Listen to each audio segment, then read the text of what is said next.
E hoje mesmo a gente vai falar disso. Vamos falar de Vamos diagnóstico lá, da imagem. vamos falar sobre questão de diagnóstico. Com certeza. Do modo geral, como que é a importância dos exames? Tem exame mais importante, menos importante? Algo que cada um tem a sua função. Mas como que é, de modo geral? Quando a gente fala de diagnóstico por imagem, a gente está falando de uma série de exames que são feitos justamente por imagem. Então, a gente fala de raio-x, de ultrassom, de endoscopia, de ressonância magnética e de tomografia computadorizada. Tá? Todos esses exames são exames que compõem isso. Cada um tem uma função.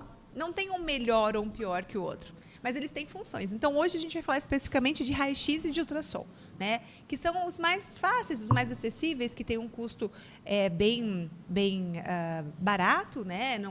A gente não precisa muitas vezes de anestesia, só em um ou outro caso específico. E resolvem 90%, 95% dos casos? Ah, com certeza. Claro que tem casos mais específicos que a gente precisa ir para um exame mais sensível, mais específico. Mas, no geral, na rotina, eles dois são essenciais para a gente. E até para chegar... Olha eu interrompendo, né? Imagina. Mas até para chegar nesse exame mais elaborado, eu tenho que ter um exame direcional primeiro, vamos dizer assim, né? Exatamente, precisa. A gente precisa de ter um direcionamento para excluir uma série de alterações, para daí sim pensar nesse outro exame mais específico, que aí sim é mais oneroso, é um exame que, graças a Deus, hoje está de mais fácil acesso. A gente tem aqui na região disponibilidade tanto de tomografia quanto de ressonância, né, próximo aqui, então fica um pouco mais fácil o acesso, mas ele ainda continua sendo um exame que tem um custo um pouco mais alto, né? Justamente porque os equipamentos são mais caros.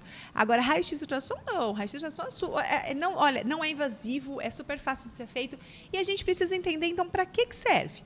Então, dentro do raio-x, a gente tem um leque muito grande de avaliações que a gente faz, mas o fundamental é a parte de tecido ósseo, né? Quando a gente fala de tecido mole, a gente também consegue avaliar. Tá? Então, por exemplo, a gente vai fazer raio-x cardiopulmonar, então de coração, de pulmão. A gente vai fazer raio-x de toda a parte óssea. Então, para aqueles pacientes que têm fratura, para aqueles pacientes que têm aumento de volume, que têm problema articular, enfim, para diagnóstico de ruptura de ligamento. Então, a parte de raio-x, ela é indolor, né? Então, é muito simples de ser feito.